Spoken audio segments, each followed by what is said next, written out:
We spotted a break in the weather during the week, and with prolonged easterlies over the last couple of months, it's made it quite difficult to get out and have good conditions. But today we've got a really fun crew. We've got Sophie today and also Daniel Mann from Australia.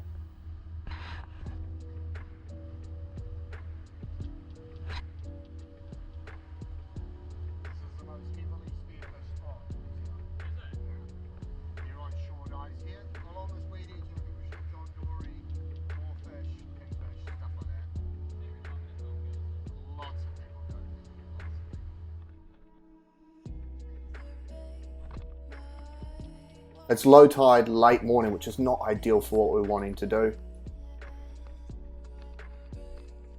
We managed to find a little bit of shelter and I dropped Dan off, went along the coast a little bit more, then dropped Sophie off and I gave her maybe 500 meters and anchored the boat for me to have a quick swim around the boat. We do this quite a bit in New Zealand, dropping people off, giving them a small stretch of coastline that they can work by themselves so you don't have too many people disturbing the fish life.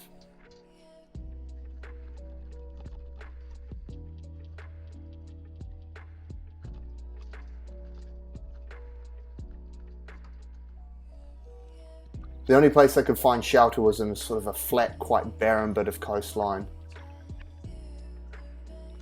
I managed to find a nice high rock, which looked like a likely spot for a snapper to be parked up, especially in the morning.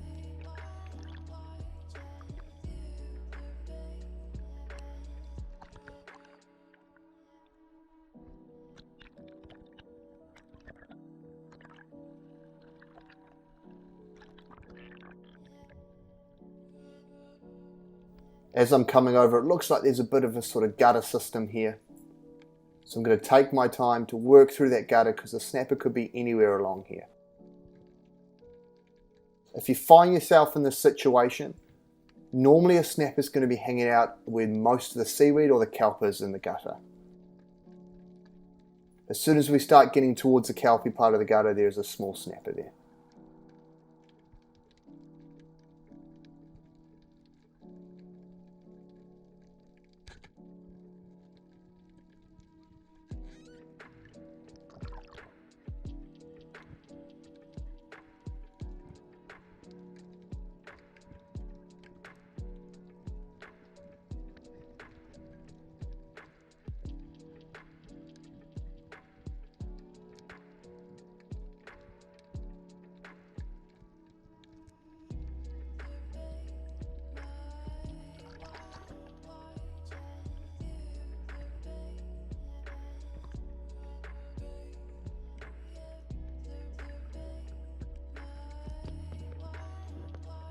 Even though it's a little bit more admin, I often use a flopper ring over my flopper. It's a good way to keep everything streamlined and it's nicer to aim with.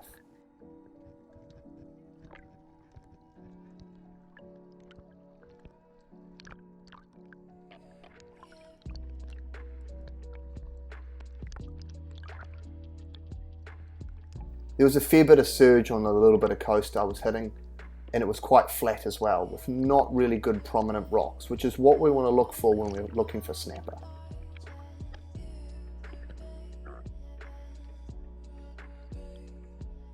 So I would zigzag the coastline and I'd look for bands where there was seaweed or kelp, as this is most likely where the fish are going to be holding up and sitting still.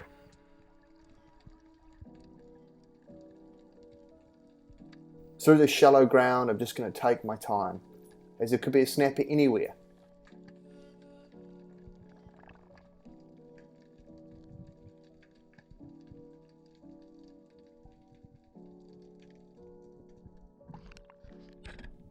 I managed to quickly get the camera on for this one, but as you see, it's just a sort of a bit of luck finding one parked up between two rocks.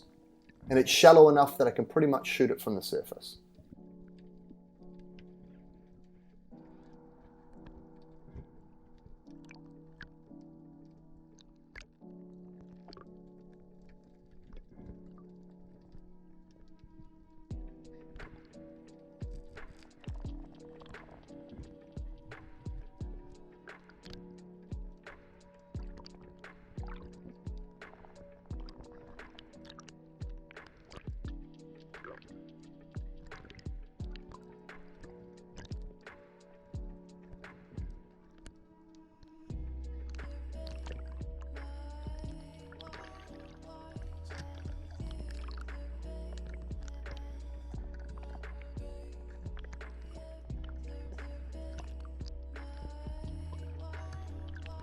Always check your flopper after shooting a fish to make sure there's nothing there that might impede it from opening.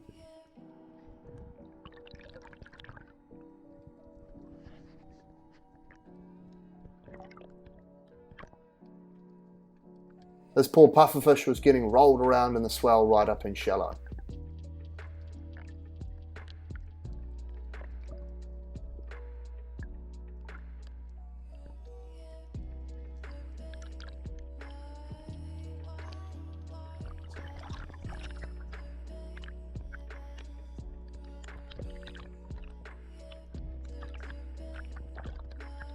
Silver drummer can be your nemesis when spearfishing New Zealand, especially when you're up in shallow.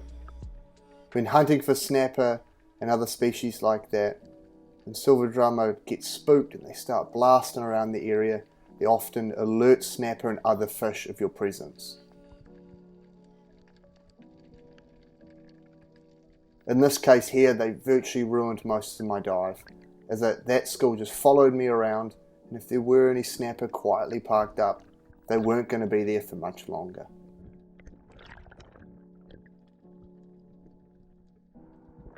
When looking for crayfish, I ensure I unload my spear gun before dropping it down to the bottom, for safety reasons.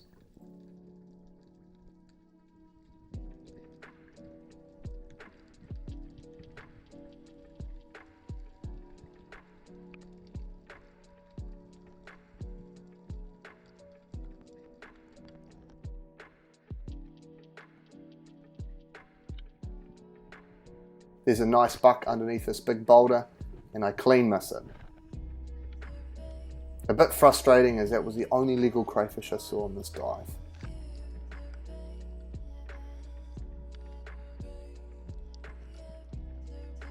And with that, it was time to go pick up Dan and Sophie and see how they got on.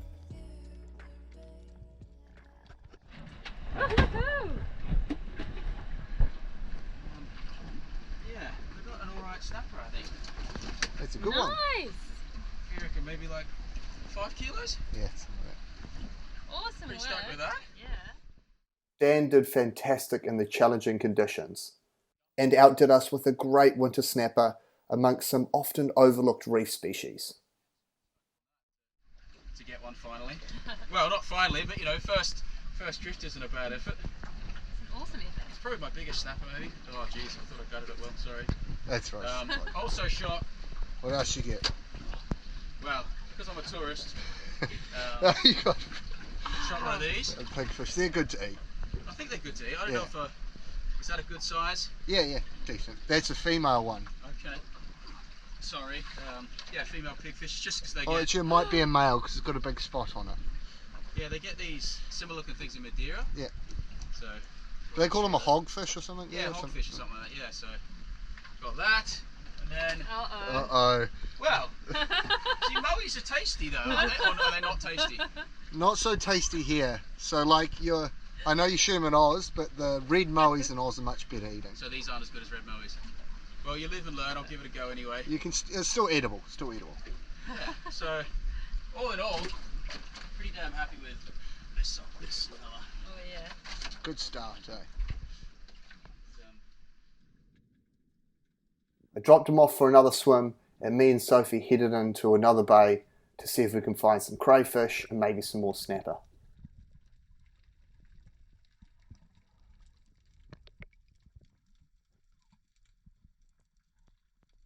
This hole had a heap of good crays in it, with one really nice buck out the front.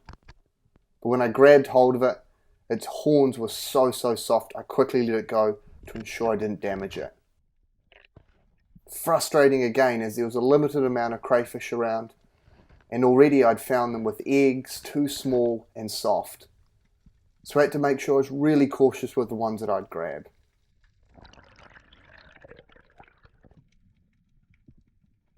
I soon found a decent sized sort of red crayfish for up here, and it looks like its shell had some growth on it, suggesting that it probably hasn't shed its shell yet, so it shouldn't be soft, and it was a male, so I didn't have to worry about eggs.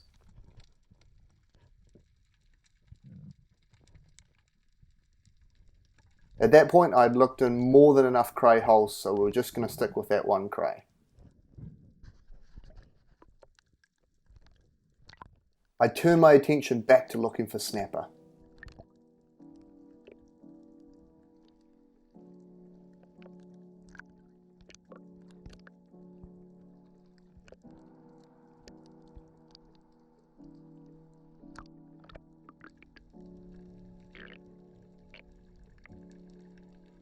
This bit of reef was quite dirty and had good steep edges. Great looking places for snapper to park up. But there was so much territory here where a snapper could be sitting, and with the dirty water it made it very difficult to cover most of it.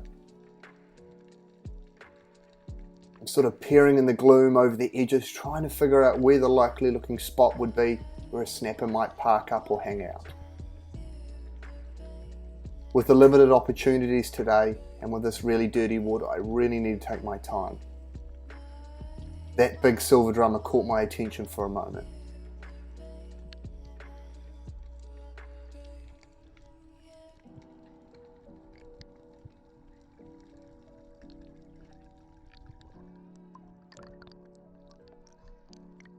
In this situation, I needed to take my time and just systematically work my way along this edge, making sure I covered every little part of it. Snapper can be so good at camouflaging and hiding in kelpy areas, especially in dirty water.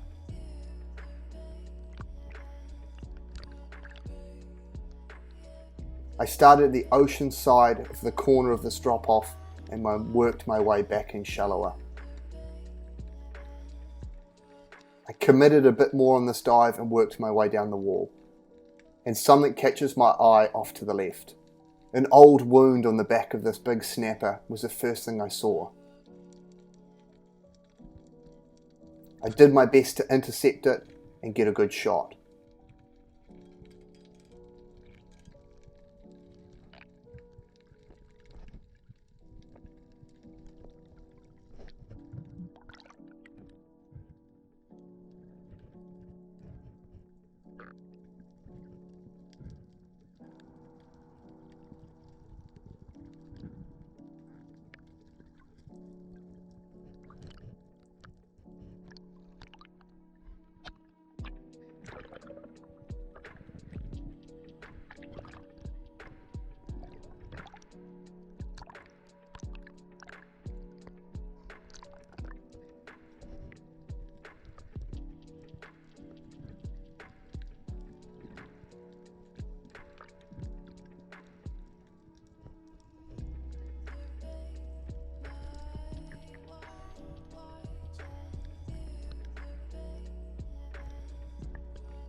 That divot in the top of its head looked like a place that it may have been shot and lost in the past by another sparrow.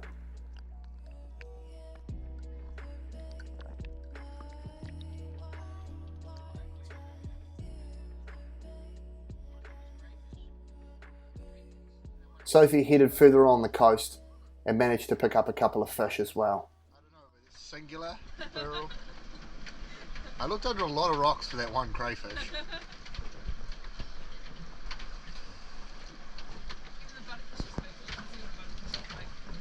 Maybe just pull in by the side so in case. Oh, do you want me to lift him?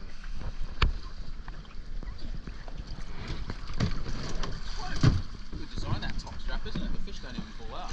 No, ideally. I'm sure if it's really full they would, but... Oh! Ah! Not me, not me. Him. Butterfish. There he goes. Boom. We can't see the camera can't see us. It's actually very widescreen, so you're right in the middle, like huddled in. Oh, that's good. Yeah. I'm just looking at the camera in the front. Huddled in close. What do you got, boys? Some snappers. Tigroseratus, I believe it's called. Oh, let's fucking open. Yes, that's... It still weeping. It's not that old, I don't think. Yeah. Is that why it was hot on you? Despite the conditions, we had a really enjoyable day with some fantastic company. We'll see you for the next episode.